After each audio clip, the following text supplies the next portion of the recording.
یہ ہیں بدلو کی نشریات. ناظرین، میں ہوں امتیاز عالم بدلو کی نشریات میں اپنے پروگرام انگیخت کے ساتھ. آج بڑی خبریں ہیں اور کچھ ریویلیشنز بھی ہیں اور کچھ باتیں ہم نئی آپ کے سامنے لائیں گے. کچھ حقائق بھی اور کچھ افسانے بھی کھولیں گے. سابق وزیر اعظم عمران خان کے لاہور کے جلسے کے حوالے سے ڈپٹی کمشنر لاہور نے وارننگ دی ہے کہ دہشت گردی کا خطرہ ہے اور عمران خان کی جان کو خطرہ ہے اور وہ اس جلسے میں تشریف نہ لائیں.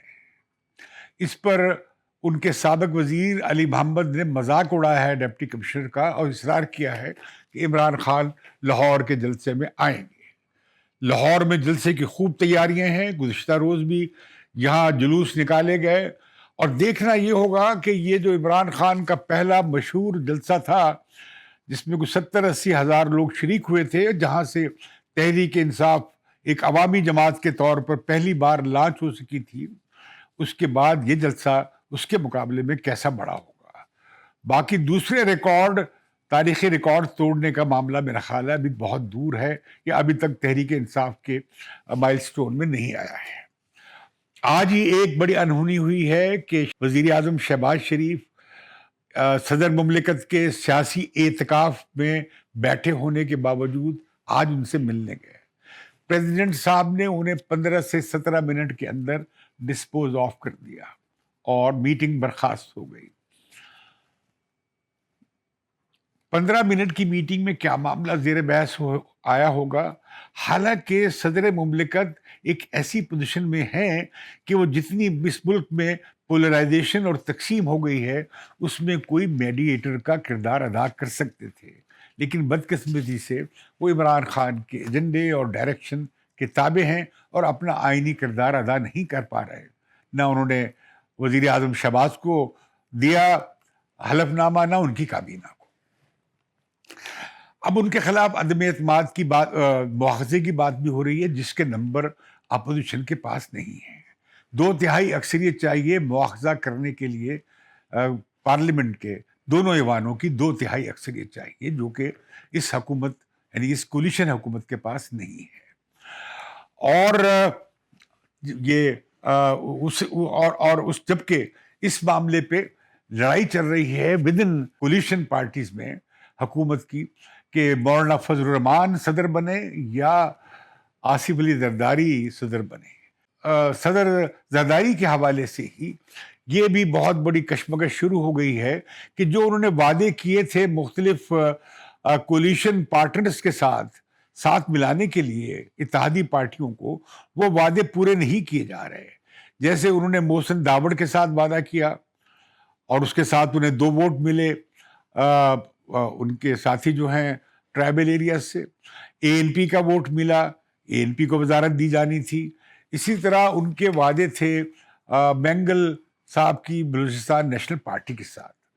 اب بلوچستان نیشنل پارٹی نے تو اس لیے انکار کر دیا کہ وہاں پہ چاغی میں اور جگہوں پہ جو کاروائیاں ہو رہی ہیں جس میں معصوم لوگ مارے گئے ہیں کہ اس کے ہوتے ہوئے وہ کیسے حلف اٹھاتے اور مبارکبادیں قبول کرتے. لیکن اچانک چلے گئے ہیں اور اپنا عہدے کا حلف بھی نہیں لیا ہے. بلاول بھٹو نے ایک وفد لے کر وہ لندن چلے گئے ہیں جہاں نواز شریف سے بات چیت ہونی ہے. نواز شریف سے بات چیت یہ نہیں ہونی ہے کہ صدر کے لیے زرداری صاحب کو مانا جائے یا مولانا فضل الرحمان کو یا پنجاب کے گورنر کا معاملہ. یہ معاملہ تو یہاں بھی طے ہو سکتا تھا، لیکن وہ گئے ہیں اصل میں کہ اس کولیشن نے آخر کتنا عرصہ رہنا ہے، انتخابات کب ہونے ہیں، کیا یہ 6 مہینے کی حکومت ہے، یہ 1.5 سال کی حکومت ہے، اسی سال الیکشن ہوں گے نہیں ہوں گے، اور جو اگلا الیکشن ہوگا اس میں کیا پیپلز پارٹی اور مسلم لیگ نواز اب مل کر ایک کولیشن حکومت بنا سکیں گے. اگر وہ کولیشن حکومت بنے گی تو اس میں دونوں پارٹیز کا کیا حصہ ہوگا، اس کا ایجنڈا کیا ہوگا. غرض کہ یہ ایک بہت ہی کروشل وزٹ ہے جس کا تعلق صرف صدارت اور پنجاب کی گورنری سے نہیں ہے. اب جبکہ یہ بات طے ہو گئی تھی کہ بلاول بھٹو بنیں گے وزیر خارجہ اور انہوں نے ابھی حلف نہیں اٹھایا، اور ان کی منسٹر آف اسٹیٹ بنی محترمہ ربانی کھر. لیکن آج ہی ہم نے ایک بڑی دلچسپ ڈیولپمنٹ دیکھی. اپنا پرائم منسٹر نے اپنا اپنے ایک سابق دوست کو مسلم لیگ نواز کے ایمبیسڈر صاحب کو اپنا اسپیشل اسسٹنٹ آن فورن افیئرس بنا لیا ہے. اب ان کا اسٹیٹس منسٹر آف اسٹیٹ کا ہوگا یا فل منسٹر کا ہوگا تو یہ باتیں نہیں شاید چل سکیں گی, اور پیپلز پارٹی کو یہ ایک بہت بڑا اس سے رد عمل پیپلز پارٹی کی طرف سے آ سکتا ہے. ساتھ ہی کے ساتھ ہمارے سامنے ایک بڑی خوفناک رپورٹ آئی ہے جو IMF نے بھی جاری کی ہے اور ورلڈ بینک نے بھی جاری کی ہے. اس کے مطابق یہ ہے کہ پاکستان کا اس سال 2022 میں جو بجٹ خسارہ ہے, جسے فسکل ڈیفیسٹ بھی کہتے ہیں, وہ 6.3% ہے. اور ہمارا کرنٹ اکاؤنٹ خسارہ یعنی بیرونی کھاتے میں بما ہماری تجارت کے اور جو ریمیٹنسز آ رہی ہیں, جتنا باہر سے پیسہ آتا ہے پاکستان اور یہاں سے باہر جاتا ہے زر مبادلہ, اس کا فرق جو ہے 4.4% ہے, جو پچھلے سال 1% سے کم تھا. مطلب کیا ہوا, دونوں کھاتوں میں پاکستان کی معیشت کی بری حالت ہے. اور اس اثنا میں یہ بات سامنے آئی ہے کہ گزشتہ سالوں میں پاکستان کی جو 34% آبادی, 34% آبادی جو ہے وہ $3.2 روزانہ پہ زندگی گزار رہی ہے, یعنی 588 روپے روزانہ پہ پاکستان کے 34% لوگ اس بھوک کی اور افلاس کی اس سطح پہ ہیں. یعنی ان کے پاس بمشکل 600 روپیہ ایک خاندان کے پاس, 34% آبادی. آپ بتائیں اس میں خوراک کہاں سے پوری ہوگی, بل کہاں سے ادا ہوں گے, توانائی کے بل کہاں سے ادا ہوں گے, بچوں کی اسکول فیس کیا ہوگی.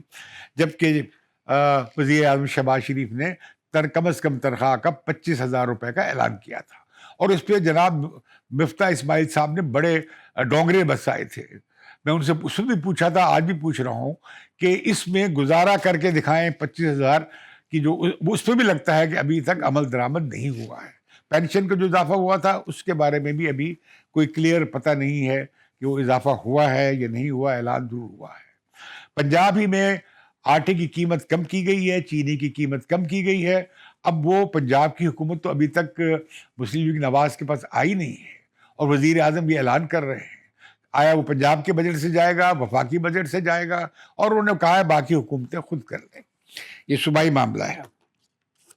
اب غریب آدمی جو ہے اس کی جو خوراک کا جو بوجھ ہے اس کی آمدنی پہ وہ 50% سے زیادہ ہے, اور توانائی کا 25% سے زیادہ ہے, یعنی بجلی کا بل ہے یا گیس کا بل ہے وغیرہ.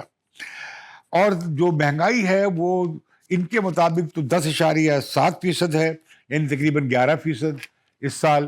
لیکن وہ جو خوراک کی اور جو ضروری اشیاء کی مہنگائی ہے وہ 25% سے بھی اونچی ہے, بلکہ اگر صحیح جائزہ لیا جائے مارکیٹ کا تو زیادہ ہے.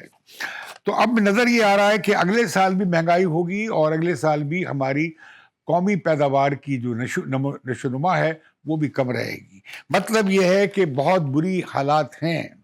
اس میں ابھی میں دیکھ رہا تھا اسد عمر بیان کر رہے تھے یہ آگے ہیں, نااہل ہیں اور فلاں ہیں, اور یہ نہیں کر سکیں گے, تو پھر سنبھالا کیوں تھا بھائی؟ آپ نے 3.5 سال 4.25 سال ضائع کیے. آپ کی حکومت کی سب سے بری کارکردگی معاشی میدان میں تھی. 3 بار آپ نے پالیسی بدلی, 3 بار آپ نے اپنا رخ بدلا حکمت عملی کا, اور ملک کو ایک بدترین معاشی بحران سے دوچار کر دیا. 45 ٹریلین خرب ڈالر اب قرضہ ہو گیا ہے. صرف 3.5 سال میں جتنا قرض لیا ہے تحریک انصاف کی حکومت نے, وہ پیپلز پارٹی اور مسلم لیگ کی حکومت کو ملا کر بھی نہیں لیا جا سکا تھا. اگر یہ اپنا پورا ٹینیور کر لیتے تو پاکستان کا بیرونی قرضہ 50 خرب ڈالر ہو جاتا. اس کا مطلب کیا ہوا کہ ہم جو کہہ رہے ہیں کہ ہم خوددار ہیں اور آزادی چاہتے ہیں اور اپنی قومی غیرت کے لیے لڑ مرنے کے تیار ہیں, تو حالت یہ ہے کہ 50 خرب ڈالر اب قرضے کی طرف ہم جلدی اگلے 1 سال میں ہم پہنچ جائیں گے. بلکہ میں تو کہتا ہوں کہ شاید اس سال کے آخر تک ہم وہاں پہنچ جائیں, یا شاید اگلے سال تک پہنچ جائیں. تو جہاں 50 خرب ڈالر ہو اور 102 ارب ڈالر ہماری سرکاری کارپوریشنز کے اور سرکاری کھاتے میں قرضے پڑے ہوں, تو ایسی حکومت, ایسی مملکت کہاں خودداری اور آزادی اور قومی غیرت اور قومی آزادی اور معاشی خود مختاری کا نعرہ لگا سکتی ہے. یہ جو طفلانہ کہانی سنی ہم نے قومی خود مختاری کی، اب آزادی کے لیے آ رہے تھے منٹو پارک سابق میں، اور یادگار پاکستان میں عمران خان نے لگایا ہے کہ آزادی، بھائی کس سے آزادی حاصل کرنا چاہتے ہیں؟ آئی ایم ایف سے، ورلڈ بینک سے، عالمی معاشی نظام کے استحصال سے، غریبی سے آزادی چاہتے ہیں؟ آپ کس چیز سے؟ اسٹیبلشمنٹ سے، وائس رائے نظام سے آزادی چاہتے ہیں؟ نہیں، آپ صرف یہ ایک ڈرامہ بازی کر رہے ہیں، کیونکہ آپ کے پاس کوئی اچھی وہ نہیں تھی کارکردگی جس کی آپ ڈیفینڈ کر سکتے. اب معاملہ اسی طرف آئے گا جب حکومت بار بار پوچھے گی کہ اب جیسے شہباز شریف کہہ رہے ہیں کہ آپ نے تو نہ تیل خریدا، نہ آپ نے گیس خریدی، اور ملک میں وافر بجلی کی جو کیپیسٹی ہے اس کے ہوتے کے باوجود لوڈ شیڈنگ ہو رہی ہے، 3 4 6 12 گھنٹے کی لوڈ شیڈنگ ہو رہی ہے. کتنی بدقسمتی اس ملک کی جس کے پاس اس کی ضرورت سے زیادہ اس وقت بجلی ہو اور ملک میں لوڈ شیڈنگ ہو رہی ہے. اس کی وجہ کیا ہے؟ انہوں نے کام ہی نہیں کیا، انہوں نے بروقت سودے ہی نہیں کیے، انہوں نے اچھے سودے بھی نہیں کیے، جو کیے برے سودے کیے. تو انہیں ان چیزوں کا دباؤ، اب بیانیہ اس طرف آنا چاہیے، اور اگلی حکومت کا بیانیہ بھی اسی پہ آنا چاہیے کہ وہ کیا کر رہے ہیں. آج ہی ہم نے دیکھا ہے کہ مفتاح اسماعیل جو کہ مقرر ہوئے ہیں وزیر خزانہ، جو مجھے لگتا ہے کہ عارضی ہیں، کہ اصل وزیر خارجہ اسحاق ڈار صاحب نے تشریف لانی ہے. کچھ ضابطے کی کارروائیاں ہیں، وہ پوری ہوتی میرا خیال ہے آ جائیں گے، اور منسٹری آف فائنانس وہی سنبھالیں گے. لیکن میں پوچھنا چاہتا ہوں کہ کیا مفتاح اسماعیل، جو کہ ورلڈ آئی ایم ایف کے بہت بڑے قائل ہیں، وہ نیو لبرل اکنامکس کے اور سرمایہ دارانہ تفریق کی اور استحصال کی معیشت کے بہت بڑے چیمپئن ہیں، اس کے بڑے ایڈیالوگ ہیں. مجھے ان سے بڑا اختلاف ہے، اور لوگوں کو بھی ان کی معاشی سوچ سے اختلاف ہے، اور وہ بڑے آئی ایم ایف کے قائل ہیں. وہ جا رہے ہیں آئی ایم ایف سے شرائط طے کرنے. میں پوچھنا چاہتا ہوں وزیر اعظم سے اور ان کی کابینہ سے کہ انہوں نے کیا گائیڈ لائن دی ہے اپنے وزیر خزانہ کو، جو کہ اسمبلی کے ممبر بھی ابھی نہیں ہیں. وہ بن سکتے تھے آئینی طور پہ، انہیں 6 مہینے کے لیے بنایا جا سکتا ہے، لیکن انہوں نے کیا گائیڈ لائن دی ہیں؟ میرا خیال ہے نہیں دی گئی.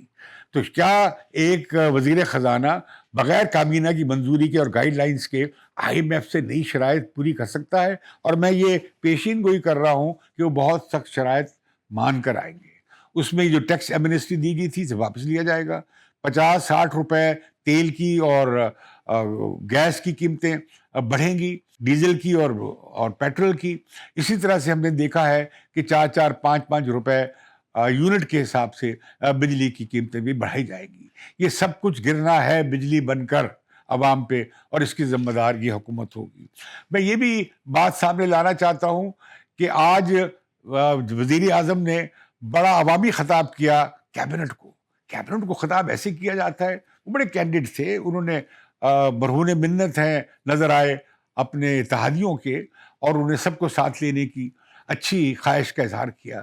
لیکن میں حیران ہو گیا، وہ آئی بائیں شائیں کر رہے تھے، ادھر ادھر کی کوئی شعر پڑھ رہے تھے، کوئی پتہ نہیں پہاڑ پھلانگ رہے تھے، اور سمندر چھلانگ رہے تھے، اور دریا عبور کر رہے تھے. بھائی ایسے تھوڑا ہوتا ہے کیبنٹ میں.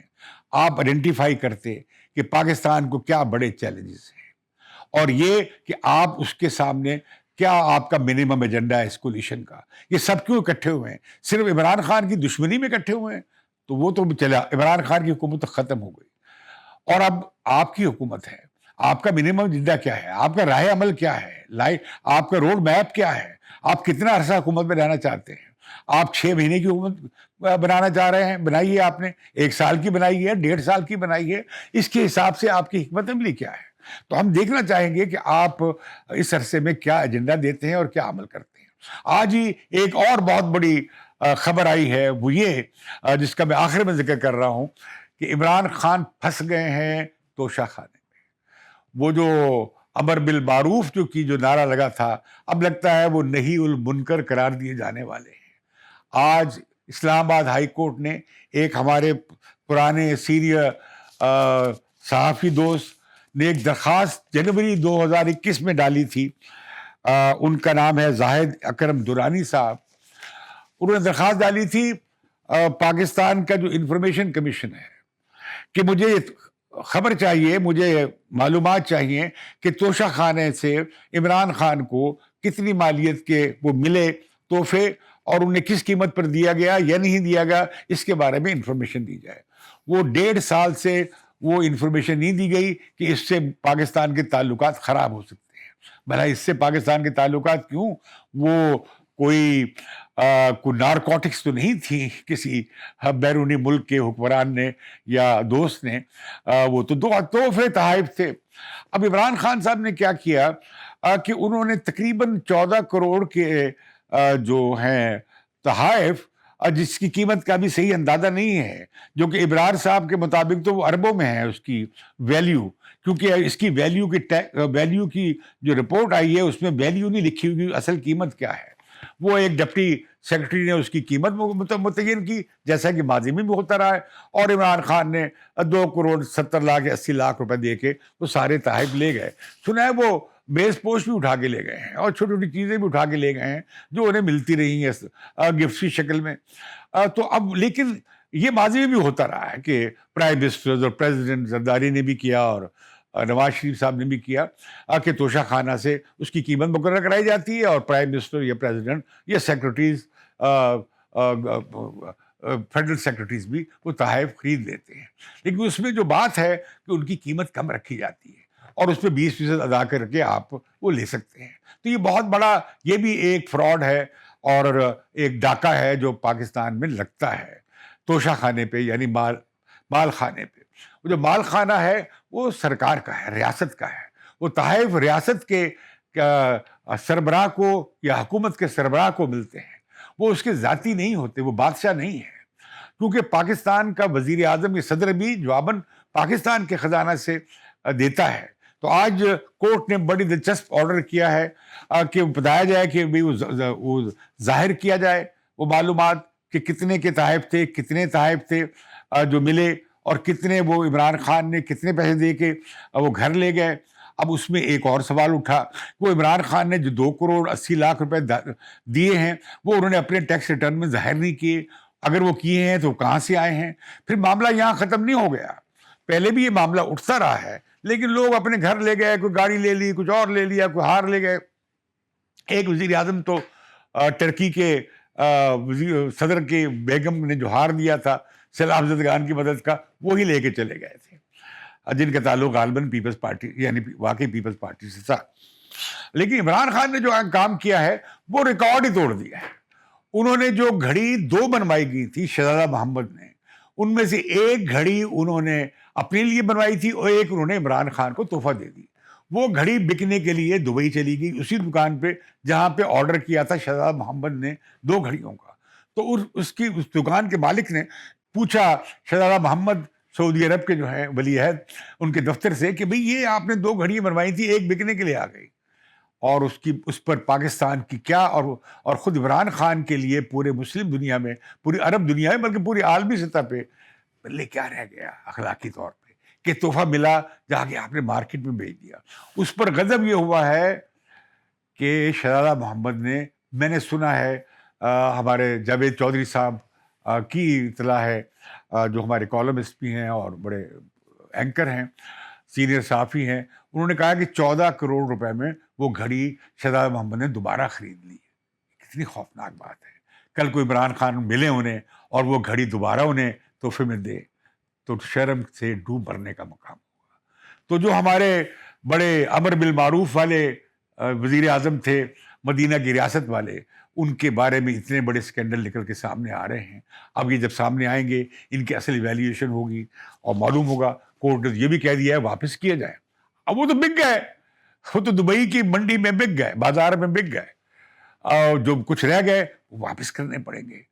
اور پھر یہ کہ یہ اس سے پاکستان، خود عمران خان کی اور پاکستان کی کتنی توہین کا پہلو نکلا ہے۔